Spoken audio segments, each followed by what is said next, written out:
ओम शांति। आज है 27 अक्टूबर। आज की मुरली की स्लोगन में बाबा ने बोला है, अनुभवी स्वरूप बनो तो चेहरे से खुशनसीबी की झलक दिखाई देगी। अर्थात बाबा कहते हैं कि अगर हमको अनुभवी स्वरूप बनना है तो हम जो कुछ भी सुनते हैं उसको हमको समाना होगा। जो भी कुछ सुनते हो उसको समाते जाओ, क्योंकि हम जितना समाते जाएंगे उतना प्रैक्टिकल स्वरूप बनते जाएंगे। हर एक गुण का हमको अनुभव हो, एक एक गुण की हमको अनुभूति हो, तो हमको सदा देखना है कि जो भी गुण हम सुनते हैं क्या वह गुण हमारे अंदर है, और अगर है तो उसका अनुभव है हमको, और हमारे अनुभव से दूसरों को भी अनुभव होगा। जैसे मान लीजिए, जब कोई व्यक्ति हमारे सामने अचानक से बहुत ज़्यादा क्रोध करता है, तो अगर हम उस वक्त सहन करते हैं तो हमारे अंदर जो सहनशीलता का गुण होगा, हमारी सहनशीलता से उसको अनुभव होगा कि मैं तो कितना इसके ऊपर क्रोध कर रहा था लेकिन इसने मुझे कुछ भी नहीं कहा। तो सहनशीलता हमारे अंदर अगर है तो वो हमसे दूसरों को अनुभव हो, हमें तो अनुभव हो ही, हम तो उसको धारण करें ही, पर हमारी धारणा से उनको भी उसका अनुभव हो जाए। तो बाबा कहते हैं कि सदा हमको अपने आप को देखना है कि हम बच्चे नॉलेजफुल है या अनुभवी मूर्त है। नॉलेजफुल बनना एक और बात है, और अनुभव स्वरूप बनना वो दूसरी बात है। तो बाबा कहते हैं यह चेक करो, क्योंकि संगम पर ही हम हर गुण का अनुभव कर सकते हैं। किसी भी गुण का अनुभव अगर हमको कम है तो हमको उसके ऊपर अटेंशन देकर अनुभव जरूर उसका अनुभव हमको ज़रूर करना है, क्योंकि हम जितना अनुभवी मूर्त होंगे उतना हमारा फाउंडेशन पक्का होगा। फिर हमको माया हिला नहीं सकेगी। किसी भी प्रकार का विघ्न व समस्या अभी के समय में हमको खेल की भांति अनुभव होगा। हमको ऐसा नहीं लगेगा कि किसी ने हमारे ऊपर वार किया है, तो खेल की भांति अनुभव होगा। और अगर जितना हम उसको खेल समझेंगे उतना हमारे अंदर खुशी की अनुभूति होगी,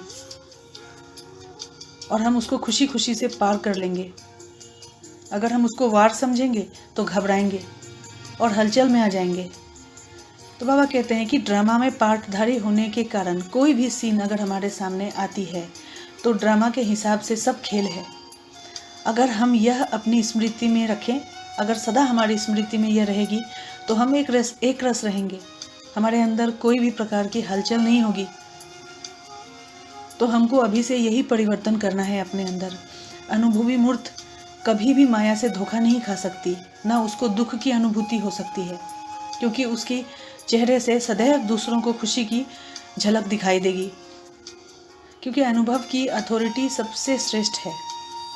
तो बाबा कहते हैं कि कई बच्चे सोचते हैं लेकिन स्वरूप की अनुभूति उनके अंदर कम है।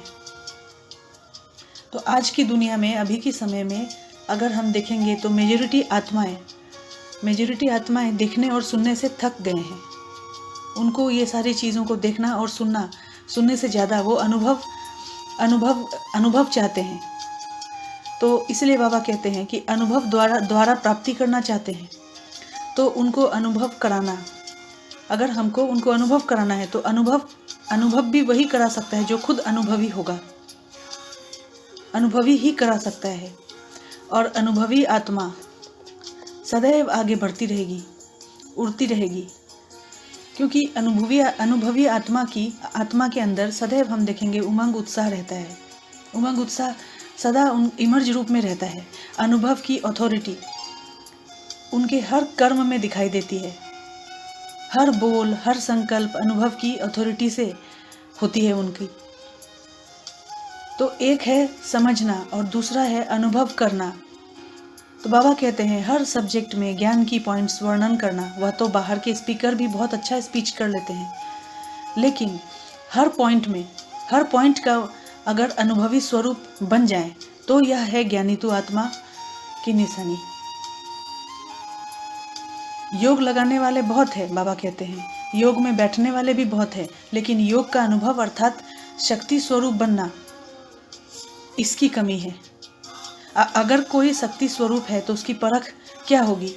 तो बाबा कहते हैं कि जिस समय जिस शक्ति की उसको आवश्यकता होगी उस समय उस शक्ति का वो आह्वान कर सकता है और निर्विघ्न स्वरूप बन सकता है।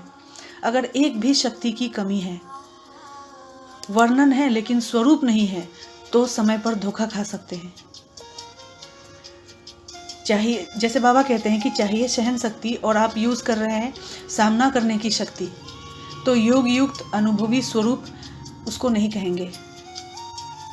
4 ही सब्जेक्ट में स्मृति स्वरूप व अनुभवी स्वरूप होना चाहिए। तो उनकी निशानी क्या होगी? अगर कोई अनुभवी स्वरूप है तो उनकी निशानी क्या होगी? तो बाबा कहते हैं कि उनकी स्थिति में निमित्त भाव होगा, वृत्ति में सदा शुभ भाव होगा, आत्मिक भाव होगा, निस्वार्थ भाव होगा, वायुमंडल में व संबंध संपर्क में वो सदा निर्माण भाव होगा उनके, और वाणी में सदा निर्मलता होगी, शीतलता होगी। यह विशेषताएं अनुभवी मूर्त ही करा सकते हैं। यह विशेषता अनुभवी मूर्त को हर समय नेचुरल दिखाई देगी। अनुभवी मूर्त आत्माओं की उनकी ये सारी विशेषता नेचुरल नेचर होगी। ऐसा नहीं लगेगा कि उन्होंने ये थोड़े समय के लिए अपने अंदर लिया है, वो नेचुरल नेचर होगी उनकी। तो इसीलिए बाबा कहते हैं कि अभी तीव्र गति का समय है, तीव्र पुरुषार्थ का समय है, साधारण पुरुषार्थ का समय नहीं है। तो हमको सेकंड में परिवर्तन करने के बारे में पुरुषार्थ करना चाहिए, क्योंकि सेकंड में परिवर्तन का अर्थ है कि स्मृति स्वरूप द्वारा 1 सेकंड में अगर हम निर्विकल्प और व्यर्थ संकल्प से मुक्त हो जाएं, फ्री हो जाएं, तो हमारे अंदर तीव्रता होगी, उसको हम तीव्र गति से समाप्त कर सकेंगे। तभी कहेंगे कि सेकंड में परिवर्तन करना। व्यर्थ संकल्प, व्यर्थ बोल, व्यर्थ कर्म, व्यर्थ समय और संबंध संपर्क में भी व्यर्थ विधि रीति, यह सब इस रीति से चलना, यह सब हमको अब समाप्त करना है। तो बाबा कहते हैं कि जब ब्राह्मण आत्माएं तीव्र गति से व्यर्थ को समाप्त करेंगे, तब आत्माओं की दुआएं और पुण्यों का खाता उनके खाते में तीव्र गति से जमा होगी। तो इसीलिए आज बाबा हमको कह रहे हैं कि अनुभवी स्वरूप बनो, तो चेहरे से खुशनसीबी की झलक दिखाई देगी। क्योंकि जो अनुभवी स्वरूप होंगे उनके चेहरे पे सदैव उमंग, उत्साह, खुशी, शीतलता, शांति वह स्वतः ही झलकती रहेगी। तो हमको अनुभवी स्वरूप बनने का पुरुषार्थ करना चाहिए। ओम शांति।